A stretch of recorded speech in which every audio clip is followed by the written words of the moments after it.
नमस्कार दोस्तों, आज हम बात करने जा रहे हैं इंडिया के सबसे फेमस स्टार्टअप्स में से एक बायजूस के बारे में। एक ऐसी कंपनी जिसने इंडिया के स्टार्टअप इकोसिस्टम को रीडिफाइन किया, ऑनलाइन एजुकेशन को मेन स्ट्रीम बनाया और एक टाइम पर 22 billion billion with B dollar की वैल्यूएशन अचीव कर ली। एक टाइम पर हमारे पूरे देश का जो एजुकेशन का जो बजट है उससे ज्यादा जो है वो बायजूस की वैल्यूएशन हो गई थी। लेकिन फिर सब कुछ सडनली कोलैप्स हो गया और अब सिचुएशन इतनी सीरियस हो चुकी है कि सिंगापुर कोर्ट ने बायजूस के फाउंडर बायजू रविंद्रन को 6 मंथ की जेल सेंटेंस सुना दी है और उसके ऊपर से जुर्माना लगाया वो अलग। लेकिन 6 महीने की जेल सुनाई है उन्हें और काटनी पड़ेगी, ये भी कहा है। और सबसे इंपॉर्टेंट बात, ये जो पनिशमेंट दी गई है ये कोई फ्रॉड प्रूव नहीं हुआ है। जब ये पनिशमेंट दी गई है फॉर कंटेम्प्ट ऑफ कोर्ट जो है वो लगाया गया सिंगापुर की कोर्ट द्वारा बायजू रविंद्रन के ऊपर और उसके चलते इनको 6 महीने की सजा दी गई। तो आज के इस वीडियो में हम डिटेल में समझेंगे कि बायजूस का राइज कैसे हुआ, बायजूस का डाउनफॉल कैसे हुआ, इन्वेस्टर्स और फाउंडर्स के बीच क्या कॉन्फ्लिक्ट रहा, सिंगापुर कोर्ट का इसमें क्या रोल है और इंडिया के स्टार्टअप इकोसिस्टम के लिए इसका क्या लेसन है। ये topic UPSC, business awareness, economy और स्टार्टअप इकोसिस्टम के पर्सपेक्टिव से एक्सट्रीमली इंपॉर्टेंट है। इस वीडियो को एंड तक आप जरूर देखिए, इसमें मैं आपको अच्छे से समझाऊंगा कि इंडिया का जो स्टार्टअप इकोसिस्टम है उसमें कहां कहां पर क्या क्या जो है वो ग्लिचेस हैं, क्या क्या प्रॉब्लम्स हैं। राइट। तो आइए सबसे पहले देखते हैं कि सिंगापुर में ये कोर्ट केस जो है वो जो चल रहा था, कोर्ट केस एक्चुअल है क्या। राइट। कोर्ट में एग्जैक्टली हुआ क्या। तो सिंगापुर कोर्ट ने बायजूस का जो फाउंडर है बायजू रविंद्रन को 6 मंथ की जेल सेंटेंस दी है। इसका कारण क्या बताया है? कंटेम्प्ट ऑफ कोर्ट लगाया उन पर। अब यहां कंफ्यूजन मत रखिए कि कोर्ट ने अभी ये नहीं बोला है कि फ्रॉड प्रूव हो गया है। वो तो केस चल रहा है लेकिन प्रूव नहीं हुआ है, या किसी तरह का थेफ्ट प्रूव हो गया है, ऐसा नहीं हुआ है। इश्यू ये है कि कोर्ट के ऑर्डर्स को रिपीटेडली फॉलो नहीं किया गया बायजूस द्वारा। कोर्ट डॉक्यूमेंट के अकॉर्डिंग, जो कोर्ट ने अपनी तरफ से डॉक्यूमेंट दिया है कि ownership structure, company control, financial disclosure और लिंक्ड एंटिटीज, सो ये सब डॉक्यूमेंट्स जो है वो कोर्ट ने डिमांड किए थे बायजूस जो है वो प्रोड्यूस करे। और टाइम एंड अगेन डिमांड करने के बाद भी जब बायजूस ये डॉक्यूमेंट प्रोड्यूस नहीं करते हैं कोर्ट के सामने, तो कोर्ट उन पर जुडिशियल प्रोसेस को ऑब्स्ट्रक्ट करने का चार्ज लगाता है और कंटेम्प्ट ऑफ कोर्ट लगा देता है। इसी वजह से उनको जेल जो है वो सुनाई गई 6 महीने की और फाइनेंशियल पेनल्टी भी लगाई गई है। राइट। अब बात आती है कि ये कंटेम्प्ट ऑफ कोर्ट होता क्या है। तो कंटेम्प्ट ऑफ कोर्ट को सिंपल भाषा में अगर हम समझें, तो अगर कोर्ट किसी भी पार्टी को, चाहे डिफेंडेंट है चाहे प्रोसिक्यूटर, किसी भी पार्टी को अगर कोई इंस्ट्रक्शन देती है कि डॉक्यूमेंट प्रोड्यूस करो, इंफॉर्मेशन डिस्क्लोज करो, रिकॉर्ड सबमिट करो, बंदा प्रोड्यूस करो, और अगर वो पार्टी कोऑपरेट नहीं करती है कोर्ट के साथ, तो इसे माना जाता है contempt of the court. And international commercial disputes में ये बहुत ही सीरियस मैटर है। इंडिया में तो आप जानते हैं कंटेम्प्ट ऑफ कोर्ट का जो है वो किस तरह यूज या मिसयूज होता है, लेकिन इंटरनेशनल कमर्शियल डिस्प्यूट्स में ये एक बहुत सीरियस मैटर है। क्यों? बिकॉज जो फाइनेंशियल लिटिगेशन, जो फाइनेंशियल केसेस जो इंटरनेशनल लेवल पर चल रहे हैं, वो डिमांड करते हैं कि पूरी तरह ट्रांसपेरेंसी बनी रहे। वो डिमांड करते हैं कि जो भी कंपनीज हैं, जो भी डॉक्यूमेंट्स हैं या जो भी ट्रांजेक्शन हुई हैं, उनके ओनरशिप जो है वो उसकी ट्रैकिंग पूरी अवेलेबल हो। यानी कई बार क्या होता है, कंपनी जिनको शेल कंपनीज बोलते हैं या कई कुछ शेल्फ कंपनीज होती हैं, तो उनके ओनरशिप को ट्रैक करना बहुत जरूरी होता है। राइट। इसके लिए डिस्क्लोजर और ट्रांसपेरेंसी एक्सट्रीमली इंपॉर्टेंट है, और अगर ये नहीं कर रहे हैं तो फाइनेंशियल मैटर्स में ये एक बहुत बड़ा रेड फ्लैग माना जाता है। अगर कोई कंपनी कॉपरेट ही नहीं करेगी तो जुडिशियल सिस्टम इफेक्टिवली काम कैसे करेगा। इसलिए तुरंत जो है वो क्या लगाया गया? कंटेम्प्ट ऑफ कोर्ट उन पर। राइट। नाउ बात करते हैं कि ये बायजूस का राइज जो है वो अचानक से इतना ज्यादा कैसे हो गया कि एक समय पर भारत के एजुकेशन बजट से ज्यादा इनकी वैल्यूएशन हो गई। राइट। तो आज समझते हैं बायजूस का राइज कैसे हुआ। तो रविंद्रन है व्यक्ति का नाम, जिनके नाम पर बायजूस ये कंपनी थी। बायजू रविंद्रन केरला से बिलोंग करते हैं। इनिशियली वो कैट, जो एमबीए का एंट्रेंस एग्जाम है ना, कैट के एस्पायरेंट्स को पढ़ाया करते थे और उनकी टीचिंग स्टाइल यूनिक थी। जैसे मेरी तरह बहुत यूनिक पढ़ाते थे। वो कॉम्प्लेक्स कॉन्सेप्ट्स को बहुत ही सिंपल तरीके से समझा देते थे। सेमिनार, स्टेडियम जो है वो पूरे के पूरे खचाखच भरे रहते थे उनके लेक्चर सुनने के लिए। और फिर उनको ये आइडिया आता है कि एजुकेशन को मॉडर्न टेक्नोलॉजी के साथ फ्यूज किया जाए, और 2011 में वो लॉन्च करते हैं बायजूस एज अ प्लेटफॉर्म। और उनका कोर आइडिया ये था कि विजुअल्स के माध्यम से, इंटरेक्टिव तरीके से, एनिमेशंस के माध्यम से बहुत एंगेजिंग जो है वो एजुकेशन को बनाया जाए। और उस समय ये एक बहुत रेवोल्यूशनरी आइडिया था, क्योंकि अब तो हमारे पास बहुत सारे एआई टूल्स हैं, बहुत सारी चीजें करने के लिए, लेकिन उस समय सब कुछ मैनुअली करना पड़ता था। और उस समय की टाइमिंग बहुत परफेक्ट थी। क्यों? क्योंकि जियो जो है 4G बांट रहा था फ्री में उस समय, और स्मार्टफोन्स जो है वो धीरे धीरे इंक्रीज होते जा रहे थे। इंटरनेट पेनिट्रेशन जो है वो इंडिया में ग्रो कर रहा था, और पेरेंट्स भी जो है वो एजुकेशन पर अब ज्यादा स्पेंड करने की सोच रहे थे। और ऑनलाइन प्लेटफॉर्म्स ये बिल्कुल नोवेल्टी थी, इस पर जो है वो धीरे धीरे पेरेंट्स का भी भरोसा आने लगा था। तो बायजूस रैपिडली स्केल करने लगा। राइट। लेकिन फिर चमत्कार कब हुआ? चमत्कार हुआ कोविड के दौरान। असली जो बूम आया वो कोविड के दौरान आया। और ऑनेस्टली कोविड बायजूस के लिए गोल्ड माइन बन गया, नॉट जस्ट बायजूस, उस समय के एडटेक स्टार्टअप्स के साथ स्टार्टअप्स के लिए गोल्ड माइन बन गया। स्कूल बंद, कॉलेजेस बंद, ऑफलाइन सभी कोचिंग बंद, सब कुछ ऑनलाइन शिफ्ट हो गया। रिजल्ट क्या रहा? धड़ल्ले से एप्स डाउनलोड हुए, सब्सक्रिप्शंस इंक्रीज हुई, राइट, सब्सक्राइबर्स बढ़ गए, इन्वेस्टमेंट और ये सब चीजें इन्वेस्टर्स जो वेंचर कैपिटलिस्ट हैं वो सब देख रहे थे, वल्चर कैपिटलिस्ट बोलता हूं मैं तो उन्हें। और वो इन्वेस्टर जो है वो तुरंत पैसा डालने लगे सभी एडटेक्स में कि भैया आप जो है वो बस ग्रोथ करो, एक्सपेंशन करो जितना ज्यादा हो सके, प्रॉफिटेबिलिटी हो रही है, प्रॉफिट बन रहा है नहीं बन रहा है उसको छोड़ो आप। और 2020 से 22 के बीच में स्टार्टअप फंडिंग ग्लोबली बूम कर रही थी, और ये केवल इंडिया में नहीं ग्लोबल लेवल पर भी हो रहा था।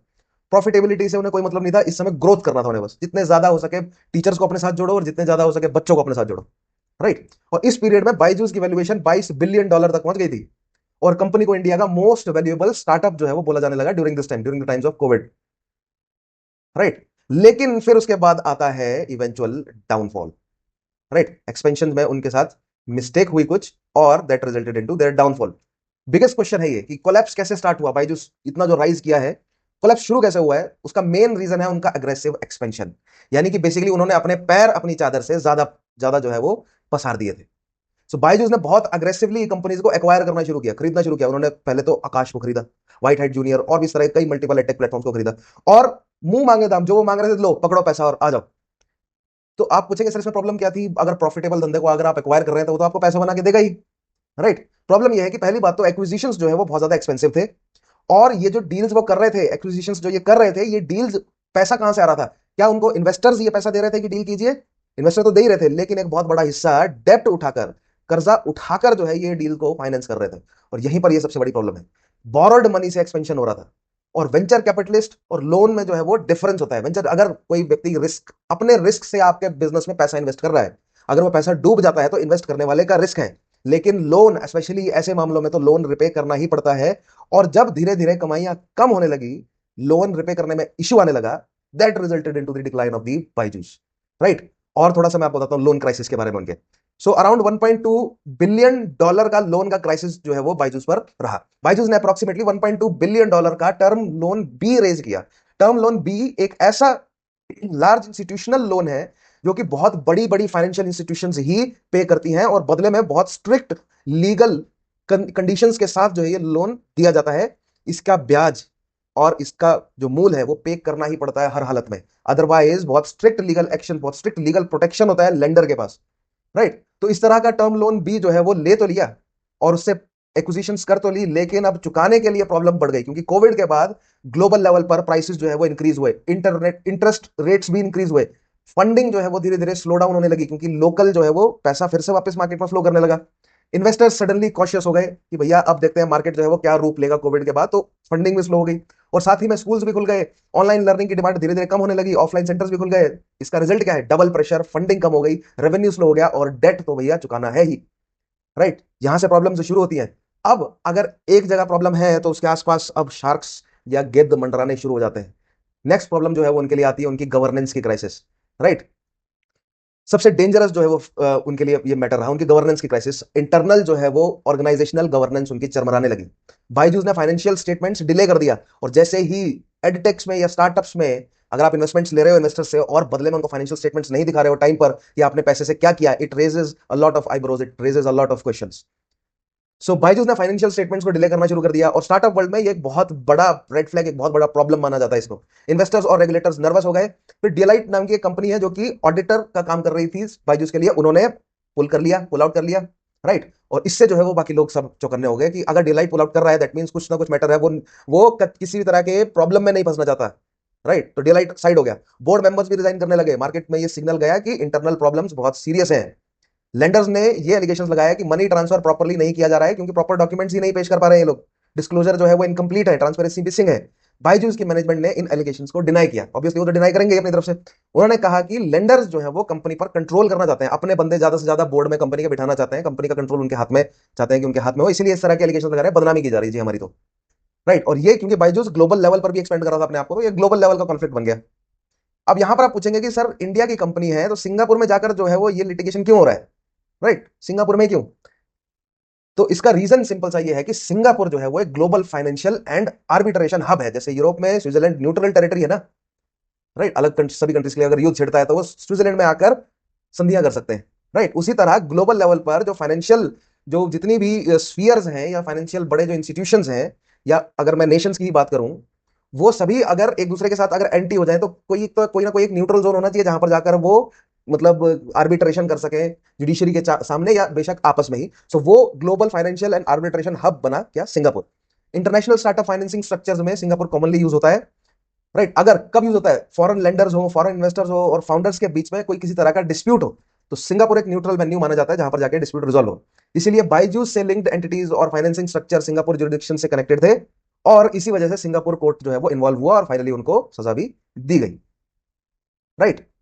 नाउ अब देखते हैं कि इंडिया के जो स्टार्टअप जो इकोसिस्टम है, इसके लिए हमारे पास क्या फाइनली जो है वो मैसेज देखने को मिलता है, इस केस से क्या हमें सीखने को मिलता है, राइट। तो बाइजूस की इस क्राइसिस के बाद का लेसन ये है कि ग्रोथ तो करो, बिल्कुल करो, लेकिन साथ ही साथ गुड गवर्नेंस भी रखो।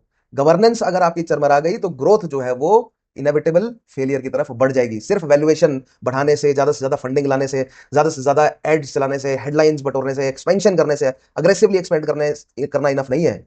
अनटिल अनलेस आप ट्रांसपेरेंसी नहीं मेंटेन कर पा रहे, डेट एक्सेसिव डेप्ट में जाते जा रहे हो, और इंटरनली आपके बोर्ड्स, आपके मैनेजमेंट और आपके टीचर्स में अगर कॉन्फ्लिक्ट चल रहा है, ये एक बहुत बड़ा इशू है कि टीचर्स कहते हैं कि मैनेजमेंट जो है वो हमको प्रेशर में डाल रहा है बहुत ज्यादा, राइट। तो जो एडटेक कंपनी है, इसके लिए इंटरनल जो गवर्नेंस है उसको सॉलिडिफाइड रखना बहुत जरूरी है, अदरवाइज इवेंचुअल कोलैप्स की तरफ वो बढ़ेंगे, जैसा कि बाइजूस के साथ हुआ, राइट। बिकॉज अगर आपका इंटरनल सिस्टम सॉलिड नहीं है तो बिलियन डॉलर आपके नहीं बचा सकते आपको, right. It will lead towards collapse. तो बायजूस का राइज और फेल इंडिया के स्टार्टअप इकोसिस्टम के लिए एक वार्निंग भी है और एक लर्निंग अपॉर्चुनिटी भी है, राइट। फ्यूचर में इन्वेस्टर्स प्रॉफिटेबिलिटी तो देखेंगे ही देखेंगे, लेकिन साथ में देखेंगे कि गवर्नेंस कैसी है किसी इंस्टीट्यूशन की, सस्टेनेबल है या नहीं उनका पैसा इन्वेस्ट करना। वैसे तो आप कहेंगे सर वेंचर कैपिटलिस्ट जो है वो एग्जिट स्ट्रेटजी पहले से ही सोचकर बैठे होते हैं, बट जब तक वो रुके हैं तब तक उतनी सस्टेनेबिलिटी है, तब तक तो गवर्नेंस ठीक होनी चाहिए ना, राइट।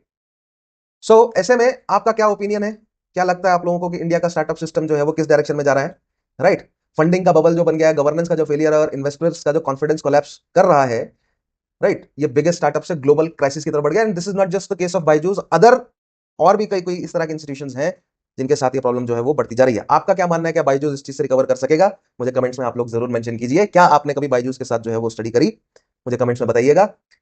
और आप इस तरह के और कौन कौन से किस किस तरह के सेशंस, किन किन टॉपिक्स पे अगर आप डिस्कशन चाहते हैं, मुझे कमेंट्स में जरूर बताइए। I will be happy to make videos on the suggestions that you will give me. Alright, so last में यूपीएससी सीएससी के लिए बैच जो है वो शुरू कर रहे हैं हम धर्मशाला में। ऑफलाइन बैच है, ऑनलाइन भी है, आप हमें कॉन्टेक्ट कीजिए, right. Our contact details are available, make sure कि कॉन्टेक्ट करें आप हमें। मैं आपको पर्सनली कॉल बैक करूंगा and I will explain you about the course, right. So मिलते हैं आपसे, तब तक के लिए अपना ध्यान रखिए, take care, have a nice day, जय हिंद।